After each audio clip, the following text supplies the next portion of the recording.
Actual నా పేరు వచ్చేసి నిఖిలేష్. నన్ను డాగ్ ఫీల్డ్లో అందరు నిఖిల్ అనే గుర్తుపడతారు ఎక్కువ. నా కెనల్ పేరు వచ్చేసి లెగసీ కెనల్స్. కెనల్ లొకేషన్ వచ్చేసి ఎదిలాబాద్. మనం ప్రొఫెషనల్గా రాట్ వీలర్స్ బ్రీడ్ చేస్తాము. So we're into rott since from last 7 years professionally. దాని ముందు మా అన్న షాడోలో ఉంటుండే. మా అన్న కూడా ఒక 10 years నుంచి ఉన్నారు ఇదే దాంట్లో, ఆల్మోస్ట్ లైక్ 2 decades నుంచి ఉన్నారు. సో నేను ఈ రాట్ వీలర్స్ బ్రీడింగ్ ఫీల్డ్లో వచ్చేసి సిన్స్ ఫ్రమ్ ఒక లాస్ట్ 7 years నుంచి నేను ఈ ఫీల్డ్లో ప్రొఫెషనల్గా ఉన్నాను. వచ్చేసి ఇప్పుడు అట్ ప్రెసెంట్ 6 స్టడ్ మేల్స్ ఉన్నాయి, 8 రాట్ వీలర్ ఫీమేల్స్ ఉన్నాయి, which are from different lines. వీడొక్కడే వచ్చేసి మనకి డాక్టర్ టిమిటోర్ లైన్ ఉంది. మిగిలిన నా డాగ్స్ అన్నీ కూడా మెర్లిన్ ఫ్లాస్టోస్ పైన ఉంటుంది. అంటే మెర్లిన్ ఫ్లాస్టోస్ నా లైనేజ్లో ఉండాలి. It might be from male side or female side, Merlin compulsory నా డాగ్స్లో ఉంటుంది. వీడొక్కడే నేను డాక్టర్ టిమిటోర్ కావాలి, ఆ లైన్స్ కావాలి అని చెప్పి తెచ్చుకున్నా రీసెంట్గా. ఒక 2 years అవుతుంది ఇది తెచ్చి కూడా. మనం KCI is an kennel club of India, దాని అబ్రివేషన్ వచ్చేసి. మన డాగ్స్ అన్నీ కూడా కెనల్ క్లబ్ ఆఫ్ ఇండియాలో రిజిస్టర్ అయ్యి ఉండాలి. అప్పుడు దాని లైనేజ్ ఏంటి, దాని ఫాదర్ ఎవరు, మదర్ ఎవరు, నీకు దాని డిఎన్ఏ బట్టే కదా నీకు నీ పప్పీస్ వచ్చేవి. దాని క్వాలిటీ రావాలి అంటే. నాన్ కేసీఐ డాగ్స్ అంటే ఇప్పుడు ఫర్ ఎగ్జాంపుల్ ఇప్పుడు నా దగ్గరికి వస్తారు చాలామంది, అన్న నా దగ్గర రాట్ వీలర్ ఉంది మేట్ చేయాలని చెప్పి తీసుకొస్తారు. ఇప్పుడు దాని లైనేజ్ ఏంటో తెలియకుండా మనం ఏ మేలని ఇస్తాం వాళ్ళకి, ఏ లైనేజ్ ఇస్తాం, క్రాస్ అయిపోతాయి అవి. అప్పుడు నీకు బ్రీడ్ పాడవుతుంది. మనం కేసీఐ మనం జనరల్గా యూజ్ చేసేది ఎందుకంటే to know the lines of the dog. Plus మనం కెనల్ బిజినెస్లో ఇందాక మీరు అడిగారు కదా క్వశ్చన్, మీరు కెనల్ పెట్టాలి అంటే మీ కెనల్కి ఒక పేరు ఉండాలి, మీకు ఒక ప్రిఫిక్స్ నేమ్ ఇస్తారు. నా కెనల్ పేరు వచ్చేసి ఇనర్షియా, పేపర్ పైన వచ్చేసి ఇనర్షియా. బట్ పీపుల్కి మనం లెగసీ కెనల్స్ అని తెలుసు. అంటే నేను మా అన్న లెగసీ, మా అన్నది వచ్చేసి డెస్టినీస్ కెనల్స్. నేను మా అన్న లెగసీ పైన నేను ఆయన షాడోలో ఉన్నా కాబట్టి నేను స్టార్టింగ్లో లెగసీ కెనల్స్ అని పెట్టుకున్నా. బట్ నాది పేపర్ పైన వచ్చేసి ఇనర్షియా అని ఉంటుంది. మనం ఇప్పటి వరకు ఈ 7 yearsలో నేను లేలే అనుకున్న ఒక 200 రాట్ వీలర్స్ బ్రీడ్ చేసిన అంతే, నాట్ మోర్ దెన్ దట్. మనం ఎప్పుడు కూడా మనం క్వాలిటీగా బ్రీడ్ చేయాలి. ఎంత నెంబర్ ఆఫ్ మనం బ్రీడ్ చేస్తున్నామని కాదు, ఎంత నెంబర్ ఆఫ్ మనం సేల్ చేస్తున్నామని కాదు, క్వాలిటీ మనం పబ్లిక్ ఇవ్వాలి. అప్పుడు నీకు రాట్ వీలర్ జనరేషన్స్ త్రూ క్వాలిటీగా వస్తుంది. మనకి స్టార్టింగ్లో 90sలో ఉండే రాట్ వీలర్ వేరు, ఇప్పుడున్న రాట్ వీలర్ వేరు. మీకు 90sలో ఉన్న రాట్ వీలర్కి ఈ మజిల్ ఉంది కదా, ఈ మజిల్ ముందుకు ఉంటుంది, హెడ్ కూడా ఇంత ఉండదు దానికి.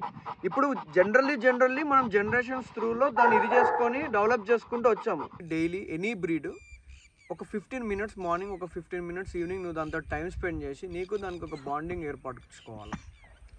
రాట్ వీలర్ 100% మనం ఇంట్లో పెంచుకోవచ్చు. చాలామంది పెంచుకుంటున్నారు కూడా. రాట్ వీలర్ మెయింటెనెన్స్ ఎంత ఉండొచ్చు? రాట్ వీలర్ మెయింటెనెన్స్ మనకి హార్డ్లీ మంత్లీ ఒక 3,000 to 4,000 కన్నా ఎక్కువైతే ఉండదు. It depends. అది కూడా ఇప్పుడు మనం ఏ ఫుడ్ పైన పెడుతున్నాము డాగ్ని అనేది ఇంపార్టెంట్. మనం ఎంత ఏ టైప్ ఆఫ్ ఫుడ్ పెడుతున్నాము, ఎంత కేర్ తీసుకుంటున్నాము. సో ఇంట్లో పెంచుకునే వాళ్ళకి హార్డ్లీ 3,000 to 4,000 అవుతుంది. అది కూడా అడల్ట్ రాట్ వీలర్ అయితే, ఈ సైజ్ రాట్ వీలర్ అయితేనే అవుతుంది. అదే చిన్న పిల్లలు అంటే మీకు 15 months వరకు అయితే హార్డ్లీ ఒక 2,000 కన్నా ఎక్కువ కాదు. మీరు రీసెంట్గా ఏదైనా షోకి వెళ్ళారా? రీసెంట్గా వెళ్ళాము మేము. టీసీఐ షోకి వెళ్ళాము, హైకెన్కి వెళ్ళాము, వరంగల్ షోకి వెళ్ళాము లాస్ట్ ఇయర్. ఇప్పుడు ఈ ఇయర్ మళ్ళీ వస్తుంది. అక్కడంతా కూడా మాకు మంచి రిజల్ట్ ఉంది. మనకి 4 cc's వస్తే ఛాంపియన్ డాగ్ అది. సో ఛాంపియన్ డాగ్ అంటే అది కొంచెం మనకి వాల్యూ పెరుగుతుంది దానిపైన. సో ఇప్పుడు మాకైతే మా ఉన్కాస్కి 3 cc's ఉన్నాయి, ఇంకొక cc మాకు బ్యాలెన్స్ ఉంది. అది మేము వరంగల్ షోలో కంప్లీట్ చేస్తాం. దగ్గర స్పేస్ ఉంది కదా, ఇందాక మీరు చూసినట్టుగా మేము ఒక్కొక్క ఈచ్ డాగ్ని దీన్ని వదిలేస్తాం. వదిలేసినప్పుడు అవే ఎంత వాకింగ్ చేసుకోవాలో అంత వాకింగ్ అవే చేసుకుంటాయి. ఇప్పుడు డాగ్స్ వచ్చి వెళ్ళిపోయిన తర్వాత మేము దీనిలో కోళ్ళని వదిలేస్తాం. మనకి ఏమైనా చిన్న పురుగులు ఏమైనా ఉంటే తినేస్తాయి. మనకి టిక్స్ రాకుండా ఉంటాయి. టిక్స్ ఇప్పుడు మనకి బయటకు వెళ్ళి మనం ఎంత ఏం మెడిసిన్ చేసినా ఏం చేసినా కొన్నిసార్లు మనకి గ్రౌండ్లోకి వెళ్ళి టిక్స్ అవి వస్తూ ఉంటాయి. మేమేం చేస్తామంటే ఇప్పుడు ఈ రన్లో వదిలేస్తాం ఈచ్ డాగ్ని, బయట మొత్తం తిప్పాం. ఏదైనా షో ట్రైనింగ్ ఉన్నప్పుడు మేము బయట ఇదంతా ఏరియాలో తిప్పుకుంటాం. మాకు షో రింగ్ లాగా ఉంటుంది ఇది కూడా, ఇక్కడ రింగ్ వేసి ప్రాక్టీస్ చేస్తాం. డైలీ అయితే మేము డాగ్ని మార్నింగ్ ఈవినింగ్ దీనిలో ఈచ్ డాగ్ని మినిమం 20 minutes వదిలేస్తాం. దీనిలో మార్నింగ్ 7 o'clockకి స్టార్ట్ చేస్తే మనకి 9-10 అయిపోతుంది. మళ్ళీ ఈవినింగ్ మేము 4 o'clockకి స్టార్ట్ చేస్తాము, 6:30 వరకు వదులుతాము. ఈచ్ డాగ్ని వదిలి మార్నింగ్ వదిలిన తర్వాత లోపల రాగానే ఫుడ్ పెట్టేస్తాం వాటికి, డ్రై ఫుడ్. ఈవినింగ్ వచ్చేసి మనం చికెన్ అండ్ రైస్ పెడతాము కంపల్సరీ, ఇంకా ఇదే డైట్ మనది. షో డాగ్స్కి మేము వేరే 2 టైమ్సే. డాగ్స్కి ఎప్పుడైనా 2 టైమ్స్ మ్యాక్సిమం ఎనఫ్. వాటి డైజెస్టివ్ సిస్టమ్ వేరేలాగా రన్ అవుతుంది, హ్యూమన్ది వేరేలాగా రన్ అవుతుంది. సో కంపల్సరీ డాగ్కి 2 times food is more than enough.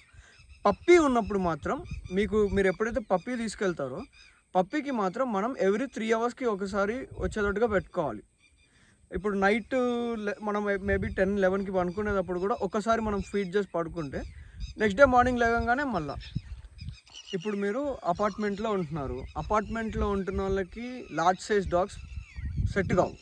వాళ్ళకి ఏంటి మీడియం సైజ్ డాగ్స్ లేదంటే స్మాల్ సైజ్ డాగ్స్ తీసుకోవాలి, అవి సెట్ అవుతాయి. వాళ్ళకి ఫ్రీ అంటే ఎప్పుడైనా డాగ్కి మూవ్ అయ్యే స్పేస్ ఉండాలి కంపల్సరీ. సో అపార్ట్మెంట్లో ఉండేటోళ్ళకి small size dogs, medium size dogs set అవుతాయి. మనం ఇండిపెండెంట్ హౌస్లో ఉంటున్నాము అంటే మనం లార్జ్ సైజ్ డాగ్స్కి వెళ్ళొచ్చు. మనకి ఫామ్ హౌసెస్ ఉన్నాయి, ఇంకా అక్కడ గార్డింగ్ పర్పస్ కావాలి అంటే మనం ఎక్స్ట్రా లార్జ్ సైజ్ డాగ్స్కి వెళ్ళొచ్చు. Extra large size dog independent హౌస్లో కూడా మనకి సెట్ అవ్వదు. అందులో ఇవి వర్కింగ్ క్లాస్ బ్రీడ్స్ ఉంటాయి ఎక్స్ట్రా లార్జ్ డాగ్స్. సో వాటికి ఆ మూమెంట్స్ కావాలి, ఆ రన్నింగ్ మూమెంట్, ఆ ఎక్సర్సైజ్ కావాలి. అది మనం ఇవ్వలేము, అంత రన్నింగ్ మనం ఇవ్వలేము. మనం అంత మూమెంట్ చేయాలన్నప్పుడు ఫామ్ హౌస్లో ఉంటే మనం వదిలేసినప్పుడు ఏమవుతుంటే వాటికి ఎంత ఎక్సర్సైజ్ కావాలో అవే చేసుకుంటే మనం స్పెషల్గా పరిగెత్తించాల్సిన అవసరం లేదు డాగ్కి. ఇప్పుడు మా దగ్గర ఇట్లా స్పేస్ ఉంది కదా,